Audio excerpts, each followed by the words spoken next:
¿Cuál es nuestra motivación para cumplir la misión? ¿Cómo nos estamos preparando? Esto y más lo vamos a descubrir en la lección que comienza ahora.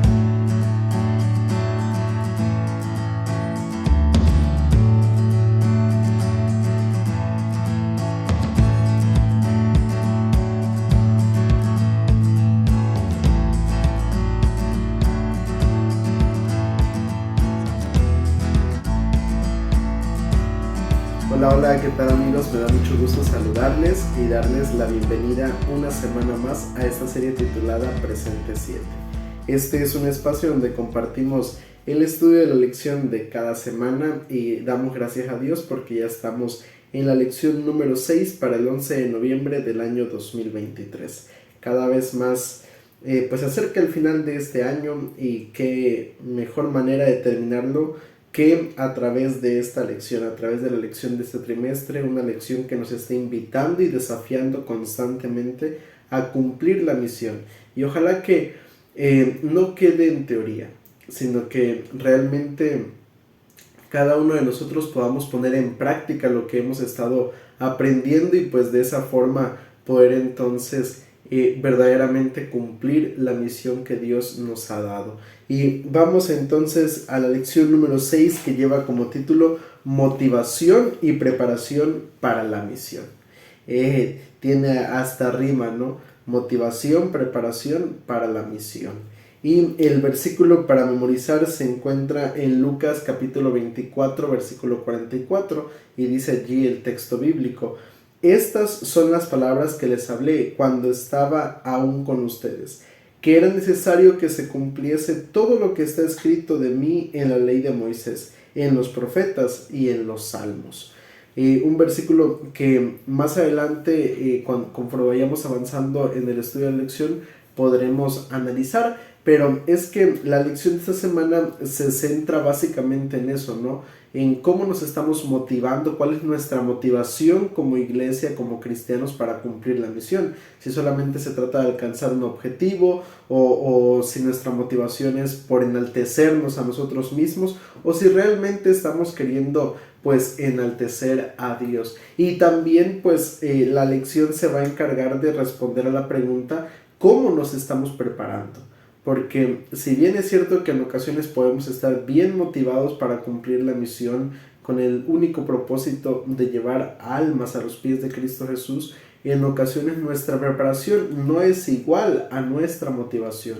Tristemente muchas iglesias, aunque tienen el deseo de cumplir la misión, de ser instrumentos en las manos de Dios, no saben cómo serlo. Y pues es importante también entonces la preparación para poder cumplir con esta tarea. Pero bueno, vamos entonces a irlo analizando y vamos a ir a la primera parte de nuestro estudio, la parte del día domingo que lleva como subtítulo Compartir la buena noticia. Y mira, vamos a ir especialmente al libro de Lucas capítulo 24, versículos 9 al 12. Y mira lo que dice allí la palabra de Dios. Lucas capítulo 24, versículos 9 al 12. Es un texto muy interesante y mira lo que dice allí el texto bíblico. Lucas 24, 9 al 12 dice allí la palabra de Dios: y volviendo del sepulcro dieron nuevas de todas estas cosas a los 11 y a todos los demás. Eran María Magdalena, Juana y María madre de Jacobo, y las demás con ellas, quienes dijeron estas cosas a los apóstoles. Pero a ellos les parecían locura las palabras de ellas, y no las creyeron. Pedro, sin embargo, levantándose, corrió al sepulcro, y cuando miró dentro, vio solo los lienzos, y se fue a casa maravillándose de lo que había sucedido. Estos versículos narran ese momento cuando las mujeres que fueron al sepulcro, que ahí son mencionadas en el libro de Lucas, se acercaron al sepulcro para ungir el cuerpo de Jesús. Y cuando llegaron el primer día de la semana, el día domingo, encontraron la tumba vacía y encontraron pues el mensaje de los ángeles, que era necesario que el Hijo del Hombre pues hubiera sido entregado en manos de pecadores, que hubiera sido crucificado, pero que resucitaría. Y entonces cuando ellos reciben esta noticia, en el caso de las mujeres, pues ellas en este caso se volvieron a los demás discípulos emocionadas, se volvieron pues contentas de saber que Jesús había resucitado, y fueron con la alegría de saber pues esas buenas noticias, de compartir esa emoción que ellas sentían de haber recibido ese mensaje. Y es que mira, aquí en esta parte de la lección, o en este texto bíblico que estamos analizando, podemos encontrar dos situaciones. La primera es la alegría que experimenta una persona cuando conoce el mensaje de salvación, cuando conoce el evangelio. Realmente muchas veces me ha tocado platicar con personas que me dicen, pastor, yo recuerdo cuando recién entré a la iglesia, cuando recién me bauticé, y me han comentado, ¿no? Pues yo sentía esa emoción, esa alegría de saber que había entregado mi vida a Cristo y quería que la vida de otras personas también fuera alcanzada por Cristo Jesús. Conforme pasa el tiempo, esa alegría, esa emoción, me han dicho, se ha ido perdiendo en mí. Pero es que la realidad es que cuando uno conoce a Cristo, uno no se puede quedar callado. Cuando uno experimenta el gozo de la salvación, experimenta el gozo del evangelio, no puede quedarse callado una persona. Y en el caso de estas mujeres no se quedaron calladas, ellas fueron y transmitieron esas buenas noticias. Y creo que eso es algo que nos tiene que poner a pensar, ¿no? Realmente en qué punto de nuestra vida estamos nosotros. O bien, no hemos descubierto las buenas nuevas de salvación, porque a veces, aunque estamos dentro de la iglesia, aunque aparentemente somos cristianos, en nuestra vida realmente no hemos experimentado ese gozo. O bien, por el contrario, lo hemos experimentado, pero tal vez hemos perdido ese gozo. Y ahora, si nos encontramos en ese punto donde estaban estas mujeres, donde experimentan ese gozo y están allí compartiendo el evangelio, pues alabado y glorificado sea el nombre de nuestro Dios. Porque ese es realmente lo que Dios espera que nosotros podamos hacer, que realmente nosotros podamos compartir entonces el evangelio con otras personas, que lo que hemos experimentado, lo que hemos vivido en nuestra vida pueda ser entonces dado a conocer a otros. Y en el caso me llama la atención porque también aquí en esta parte de la lección hay un punto interesante en estos versículos, especialmente en el verso 12. Dice allí que Pedro, sin embargo, se levantó, corrió al sepulcro y cuando miró dentro, vio los lienzos y se fue. Mira dónde se fue, dice el verso 12. Y se fue a casa maravillándose. Dos actitudes diferentes. Por un lado está las actitudes de las mujeres cuando recibieron el mensaje, que van y le hablan a los discípulos, les comunican las buenas nuevas a otras personas. Y por el otro lado está el caso de Pedro, un personaje que si bien había convivido con Jesús más de cerca, que había incluso sido uno de sus estudiantes seleccionados por el mismo Jesús, cuando ve lo que había sucedido, en lugar de volver a casa y en lugar de volver allí con los demás discípulos y confirmar lo que había visto, él dice que vuelve a casa solamente maravillándose, pero no se le ve compartiendo esas buenas noticias. Entonces, creo que es muy interesante porque muchas veces pasa igual. Sí, conocemos a Cristo, sí, nos alimentamos de un buen mensaje a la hora del culto, sí, hemos estudiado algo maravilloso en la Biblia, pero pocas veces vamos y compartimos ese conocimiento, pocas veces vamos y compartimos entonces el evangelio a otras personas. Y por eso la importancia de, como dice el título de la lección, compartir las buenas noticias. Ahora, vamos a avanzar a la parte del día lunes y vamos a seguir allí en Lucas capítulo 24, pero ahora vamos a leer específicamente el verso 45. Y es que esta parte de la lección lleva como subtítulo un fundamento profético. Y vamos a leer el versículo 45. Mira lo que dice allí el texto bíblico. Entonces les abrió el entendimiento para que comprendieran las escrituras. Y vamos a leer el verso 46. Y les dijo, así está escrito, y así fue necesario que el Cristo padeciera y resucitara de los muertos al tercer día, y que se predicara en su nombre el arrepentimiento y el perdón de pecados en todas las naciones, comenzando desde Jerusalén. Vosotros sois testigos de estas cosas. Ciertamente yo enviaré la promesa de mi Padre sobre vosotros, pero quedaos vosotros en la ciudad de Jerusalén hasta que seáis investidos de poder desde lo alto.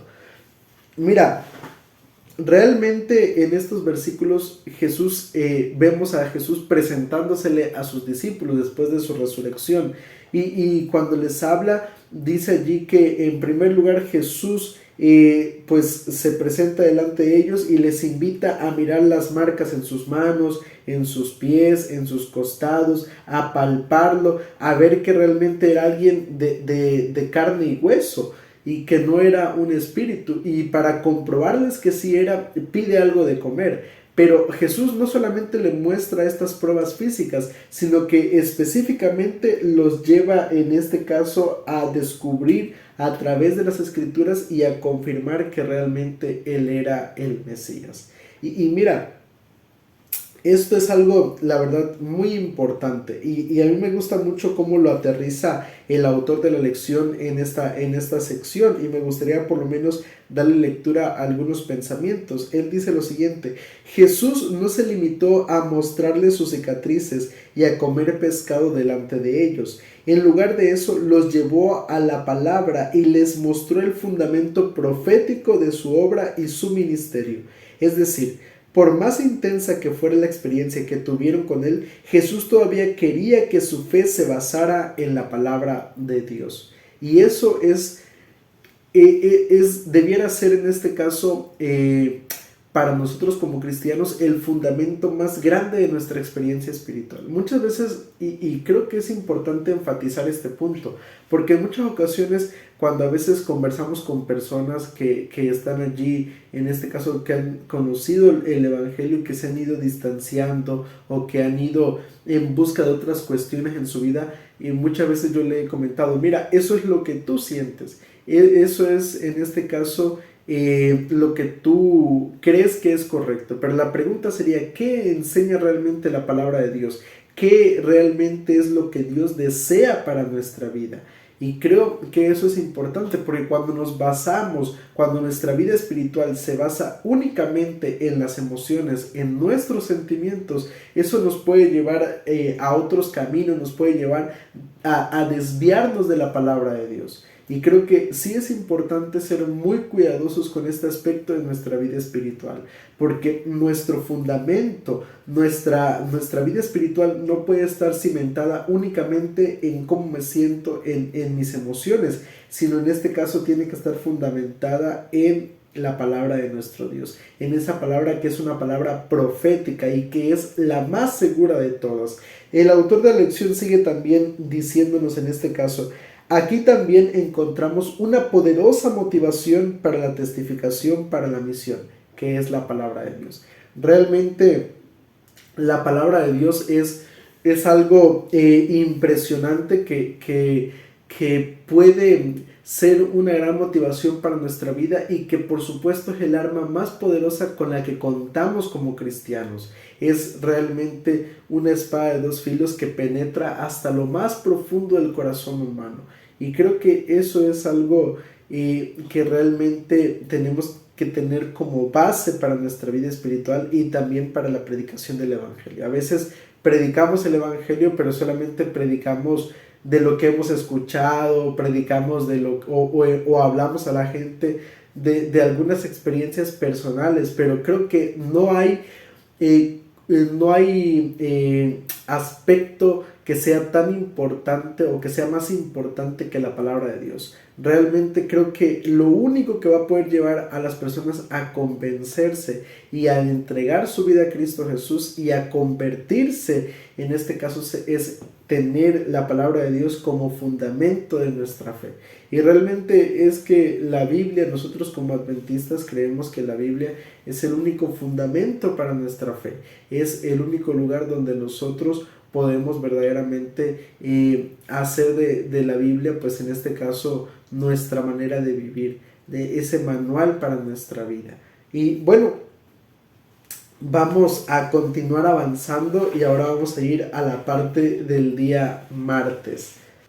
Y la parte del día martes lleva como subtítulo La espera y la misión. Mira, el libro de Lucas sabemos que fue escrito por este personaje, por la misma persona que lleva en este caso el nombre de este libro, Lucas. Y en este caso el libro de Lucas pues es la historia del ministerio de Jesús, pero no es el único libro escrito por el mismo autor, sino que en este caso el libro de Hechos es una continuación justamente de ese tratado acerca del Evangelio. Y en el caso del libro de Hechos, pues se da, al menos en el capítulo 1, en los primeros versículos, se da una amplificación de las últimas palabras de Jesús, en este caso su ascensión, y pues las promesas hechas por Jesús para sus discípulos, y por supuesto en la vida cristiana después de Jesús. Pero mira, vamos a analizar especialmente algunas partes interesantes de la actitud de los discípulos con respecto a la predicación del Evangelio y a esa preparación para la predicación. Y mira, vamos a leer específicamente Hechos capítulo 1, versículo 14. Dice allí el texto bíblico: todos estos perseveraban unánimes en oración y ruego con las mujeres y con María la madre de Jesús y con sus hermanos. Mira, vamos a ver algunas actitudes en este caso de cómo los discípulos se mantuvieron después de que Jesús ascendiera al cielo.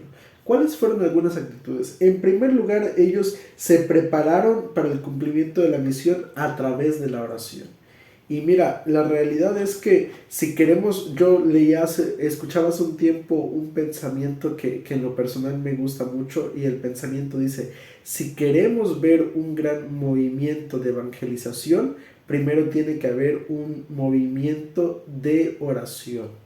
Y eso es importante. Si queremos ver realmente un gran movimiento de evangelización, primero debe haber un movimiento de oración en este caso. Y mira, nosotros vemos los resultados que hubieron después de que la iglesia se puso en oración, después de que la iglesia se consagró a Dios. Después de todo eso, vemos entonces que la iglesia pudo crecer, pudo avanzar, pudo mejorar. Y creo que eso es algo verdaderamente muy especial. El hecho de saber que tenemos en nuestras manos un arma que es también muy poderosa y que puede darnos en este caso muchos resultados favorables para nuestra vida espiritual. Ahora, mira, vamos a ver qué más hicieron los discípulos mientras estaban allí preparándose para cumplir la misión. Lo otro que hicieron lo menciona el versículo 15 en adelante. No vamos a leer todo el versículo 15 hasta el 26, pero sí vamos a leer específicamente el versículo 15 y ahondar un poquito en el contexto de la situación. Dice el verso 15: en aquellos días Pedro se levantó en medio de los hermanos. Los reunidos eran como 120 en número. Mira, estaban allí reunidos después de la ascensión de Jesús, estaban allí unánimes en oración, preparándose para recibir la promesa del Espíritu Santo.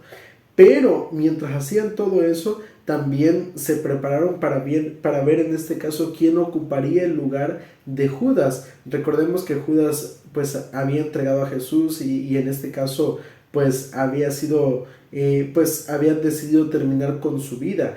Pero allí los discípulos toman la decisión de, bueno, ¿quién va a ocupar el lugar de Judas como testigo, como apóstol de Jesucristo? Y entonces tienen allí ese consenso, esa reunión, y los vemos preparándose realmente para cumplir la misión, a lo mejor hasta recordando las palabras de Jesús, repasándolas, preparándose realmente para cumplir con este llamado que Jesús les había hecho como primeros discípulos de él. Y mira, el autor de la lección menciona una frase que me gusta mucho y quiero compartírtelo también, y dice lo siguiente: el tiempo de espera no fue ocioso, sino que estuvo lleno de propósito y de actividades impulsadas por la misión. Ahorita nosotros nos encontramos en un tiempo de espera, Un tiempo de espera en cuanto al tema de la segunda venida de Cristo Jesús. No un tiempo de espera en este caso de otro tipo, sino que nosotros nos encontramos esperando la segunda venida de Cristo. Pero tristemente, mientras muchos están esperando la venida de Cristo Jesús, hay personas que se encuentran ociosas, que tristemente no se están ocupando en cumplir la misión, que no se están ocupando en su vida espiritual, sino que descuidan estas áreas de su vida y creen que solamente con bautizarse ya se están preparando para ir al cielo, pero es todo lo contrario. La preparación para la misión implica, y para la venida de Cristo implica, no solamente la preparación personal a través del estudio de la Biblia, de la oración, sino que también implica la preparación, en este caso, en el cumplimiento de la misión, en este caso, predicando el evangelio a otras personas. Y creo que eso es importante, porque mientras nosotros nos mantengamos activos, vamos a perseverar en la vida cristiana. Realmente el agente que va a retener al cristiano dentro de la vida espiritual va a ser justamente ese: una vida de relación personal con Cristo y el cumplimiento de la misión. Pero si descuidamos una de estas dos áreas, estamos propensos a, en este caso, distanciarnos de Dios y terminar perdiendo nuestra salvación. Así que qué importante es que realmente no estemos ociosos, sino que estemos ocupados en cumplir la misión y en tener una relación personal con Cristo. Vamos entonces a continuar con la parte del día miércoles, que lleva como subtítulo "Ustedes lo crucificaron". Y vamos a leer Hechos capítulo 2, versículos 3 y 4. Y mira lo que dice el texto bíblico. Se les aparecieron lenguas repartidas como de fuego, asentándose sobre cada uno de ellos. Todos fueron llenos del Espíritu Santo y comenzaron a hablar en otras lenguas, según el Espíritu les daba que hablaran. Mira, esta parte de la historia, al menos del libro de Hechos, es una de mis partes favoritas de la Biblia, porque realmente es impresionante cómo cuando la iglesia se une para buscar la presencia del Espíritu Santo, cuando la iglesia busca ser ungida y preparada para la misión, entonces Dios no nos deja sin esa promesa, sino que es capaz de derramarlo. Y mira, creo que realmente el derramamiento del Espíritu Santo sobre la iglesia no es un evento en el futuro, no es un evento antes de la venida de Cristo Jesús, sino que el derramamiento del Espíritu Santo antes de la venida de Cristo Jesús es un evento que podemos experimentar todos los días en nuestra vida. Es algo que realmente como iglesia pudiéramos experimentar cada sábado, cada día de nuestra vida, y que de esa manera entonces podríamos cumplir la misión. Tristemente pensamos que la tarea o más bien que el derramamiento del Espíritu Santo será algo que se va a cumplir en los días finales antes de la venida de Cristo Jesús, que es una promesa para el futuro, pero creo que no es cierto. Creo que todos los días, al igual que la iglesia primitiva, nosotros podemos en este caso recibir entonces la presencia del Espíritu Santo en nuestra vida y de esa manera ser utilizados para cumplir la misión.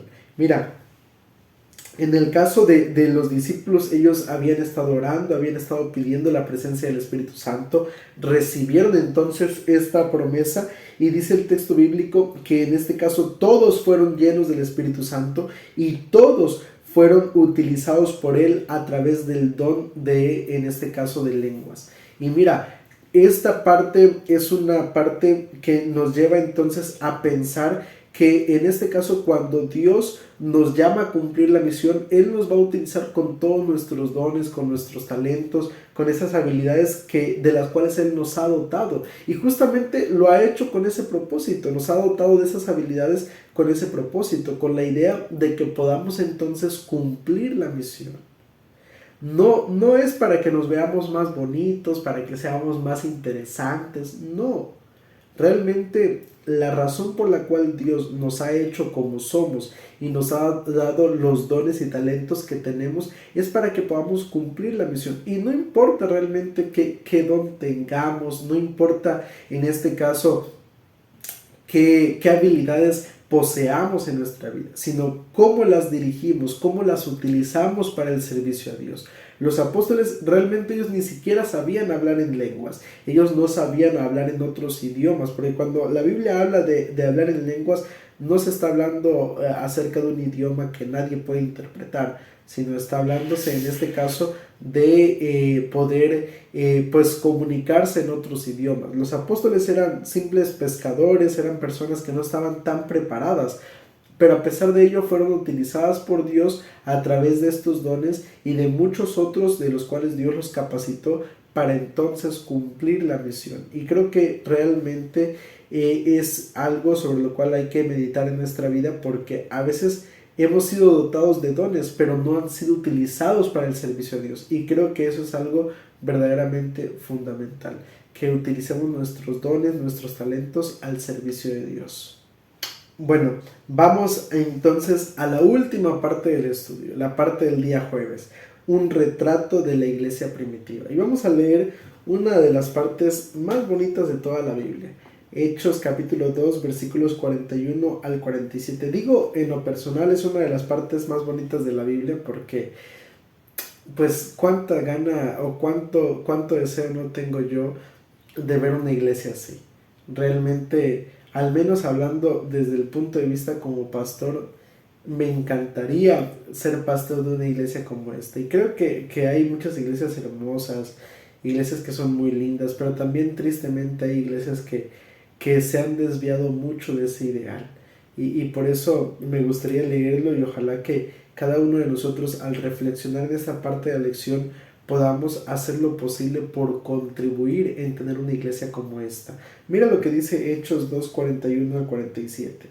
Así que los que recibieron su palabra fueron bautizados y se añadieron aquel día como 3,000 personas. Y perseveraban en la doctrina de los apóstoles, en la comunión unos con otros, en el partimiento del pan y en las oraciones. Sobrevino temor a toda persona y muchas maravillas y señales eran hechas por los apóstoles. Todos los que habían creído estaban juntos y tenían en común todas las cosas. Vendían sus propiedades y sus bienes y los repartían a todos según la necesidad de cada uno. Perseveraban unánimes cada día en el templo y partiendo el pan en las casas, comían juntos con alegría y sencillez de corazón, alabando a Dios y teniendo favor con todo el pueblo. Y el Señor añadía cada día a la iglesia los que habían de ser salvos. ¡Qué iglesia tan más bonita! Por eso me gusta el título de esta parte de la lección, que es un retrato de la iglesia primitiva. Creo que, mira, el hecho de que la iglesia pudiera tener todo esto en su vida, ¿sabes a qué se debía principalmente? A que la iglesia no estaba enfocada solamente en congregarse, no estaba enfocada solamente en programas bonitos, sino que la iglesia en este caso estaba concentrada verdaderamente en discipular. Y creo que esa es la clave.